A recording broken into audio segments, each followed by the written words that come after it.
Top 5 tips para makaiwas sa sugal.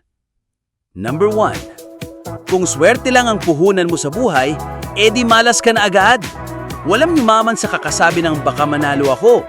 Kung ang success plan mo ay umaasa sa tumbling ng dice, spin ng roulette o text ng congratulations, edi hindi ka negosyante. Baka aspiring bankrupt ka lang. Gamitin mo ang effort mo sa hanap buhay, hindi sa hanap swerte. Number 2. Uninstall mo na ang apps. Iwasan mo na ang tropa at huwag ka nang magdaan sa sugalan. Parang ex lang yan, iwasan na lang. Kung alam mong may kahinaan ka sa sugal, huwag mo nang bisitahin. Ang recovery ay nagsisimula sa paglayo. Bakit ka pupunta sa sabungan kung may tendency kang lumabo ng buhay na parang manok? Iwasan ang tuksong lugar, tuksong tropa, at tuksong last na talaga. Number 3. Kung gusto mong umangat, mag-ipon ka, hindi mag-double or nothing. Ang tunay na diskarte sa pera ay hindi sa pusta, kundi sa plano.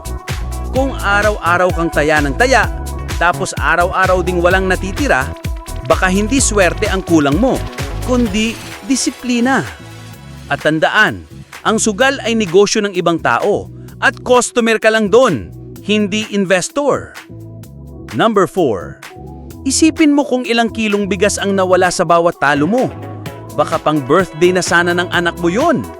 Pag tinutal mo lahat ng tinaya mo sa buong taon, baka may pangkabuhayan showcase ka na. Yung 500 pesos na last bet mo kahapon, pwedeng 5 kilong bigas, 3 pirasong ulam at konting dignidad na sanay di mo pinamigay sa sabungan. Number 5. Tanggapin mong ang problema mo ay hindi lang pera. Baka emotional escape na rin ang sugal sa'yo.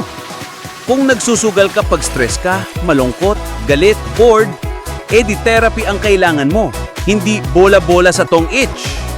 Harapin mo ang dahilan kung bakit mo tinatakasan ang realidad. Ang tunay na panalo ay yung kayang humarap sa problema, hindi yung tumatakbo sa betting table.